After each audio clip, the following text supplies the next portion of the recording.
Hello friends, ಎಲ್ರಿಗೂ ನಮಸ್ಕಾರ. Welcome to my Study Starters YouTube channel. So ನಿಮಗೆ last ವಿಡಿಯೋದಲ್ಲಿ ಹೇಳಿದ ಹಾಗೆ ಏನೈತಿ, ಲ್ಯಾಂಡ್ ಸರ್ವೇಯರ ಇನ್ನು 2 ಮಂತ್ದಲ್ಲಿ ಆಗ್ತಾವ ಅಂತ ಹೇಳಿದ್ದೆ. ಸೊ ಇಲ್ಲಿ ನೋಡ್ಬೋದು KE ಕಡೆಯಿಂದ ಆಗ್ತಾ ಇದೆ. ಸೊ KPSC ಇಲ್ಲ, ಈ ಸಲ KE ಕಡೆಗೆ ಕೊಟ್ಟಿರ್ತಾರ. ಸೊ ಇಲ್ಲಿ ಗ್ರಾಮ ಆಡಳಿತ ಅಧಿಕಾರಿ ಹಾಗೂ ಇಲ್ಲಿ ನೋಡ್ಬೋದು ನೀವು ಭೂಮಾಪಕರ ನೇಮಕಾತಿ ಇಲ್ಲದ 2026. ಸೊ ಇಲ್ಲಿ ಈ ತರದ ಇನ್ನ PDF ಅನ್ನ ಬಿಟ್ಟಿರೋದಿಲ್ಲ. ಸೊ ಬಟ್ ಇಲ್ಲಿ ನೋಡ್ಬೋದು ನೀವು ಭೂಮಾಪಕರ ನೇಮಕಾತಿ RPC ಹಾಗೂ ಕಲ್ಯಾಣ ಕರ್ನಾಟಕ KK ಅಂತ ಕೊಟ್ಟಿರ್ತಾರ. ಸೊ ಇನ್ನ ಒಂದೆರಡು ದಿನದಲ್ಲಿ ಏನೈತಿ ಇದನ್ನ ಬಿಡ್ಬೋದು ಅನಿಸ್ತದ ನೋಟಿಫಿಕೇಶನ್.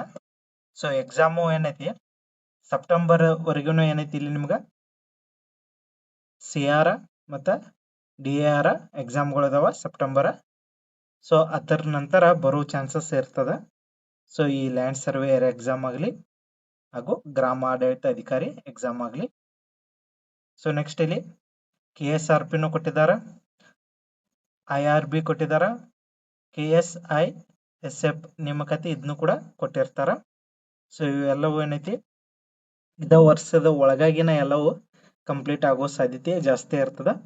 ಸೊ ಮೇನ್ ಆಗಿ ನಮ್ಗೆ ಲ್ಯಾಂಡ್ ಸರ್ವೇಯರ್ದ ಕೊಟ್ಟಿದಾರ. ಇದು ನೋಟಿಫಿಕೇಶನ್ ಬಿಡ್ತಾರೋ ಬಿಟ್ಟ ನಂತರ ನಾನು ಕಂಪ್ಲೀಟ್ ಆಗಿ ಒಂದು ವಿಡಿಯೋ ಮಾಡ್ತೀನಿ. ಸೊ ಸಿಲೆಬಸ್ ಕೂಡ ಅದರಲ್ಲೇ ಮೆನ್ಷನ್ ಮಾಡಿರ್ತಾರ ಅನ್ಕೋತ್ನು. ಸೊ ಡೇಟು ಕೂಡ ಕೊಟ್ಟಿರ್ತಾರ ಎಲ್ಲ ರೀತಿಯಾಗಿ. ಸೊ ನೋಟಿಫಿಕೇಶನ್ ಬಂದ ಮೇಲೆ ನಿಮ್ಗೆ ತಿಳಿಸ್ತಾನು. ಸೊ ನೀವು ನನ್ನ ಒಂದು ಟೆಲಿಗ್ರಾಮ್ ಚಾನಲ್ ಜಾಯ್ನ್ ಆಗ್ರಿ. ಸೊ ಅದರಲ್ಲಿ ನಿಮ್ಗೆ ಕ್ವಿಕ್ ಆಗಿ ಅಪ್ಡೇಟ್ಗಳ ಸಿಗ್ತಾವ. ಸೊ ಟೆಲಿಗ್ರಾಮ್ ಚಾನಲ್ ಲಿಂಕನ್ನು ಈ ವಿಡಿಯೋದ ಡಿಸ್ಕ್ರಿಪ್ಷನ್ದಲ್ಲಿ ನೀವು ನೋಡ್ಬೋದು. ಸೊ ಇಲ್ಲಿ ಸಿವಿಲ್ ಪೊಲೀಸ್ ಕಾನ್ಸ್ಟೇಬಲ್ ಏನೈತಿ, ಸೊ ಇದಕ್ಕೆ ಎಡಿಟ್ ಆಪ್ಷನ್ ಕೊಟ್ಟಿರ್ತಾರ 10ನೇ ತಾರೀಕಿನಿಂದ. ಸೊ ಇಲ್ಲಿ ನೋಡ್ಬೋದು ನೀವು ಸಿವಿಲ್ ಪೊಲೀಸ್ ಕಾನ್ಸ್ಟೇಬಲ್ ಅರ್ಜಿ ತಿದ್ದುಪಡಿ ಲಿಂಕ್ ಅನ್ನ ಇಲ್ಲಿ ಕೊಟ್ಟಿರ್ತಾರ. ಸೊ ಸಿವಿಲ್ ಕಾನ್ಸ್ಟೇಬಲ್ ಯಾರು ಹಾಕಿದಾರೆ, ಏನಾರ ಮಿಸ್ಟೇಕ್ ಆಗಿದ್ರೆ ನೀವು ಇಲ್ಲಿ ನೋಡ್ಕೋಬಹುದು. ಸೊ ವಿಡಿಯೋನ ಇಲ್ಲಿಗೆ ಮುಗಿಸ್ತಾ ಮತ್ತೆ ಮುಂದಿನ ವಿಡಿಯೋದಲ್ಲಿ ಭೇಟಿ ಆಗೋಣ. ಧನ್ಯವಾದ.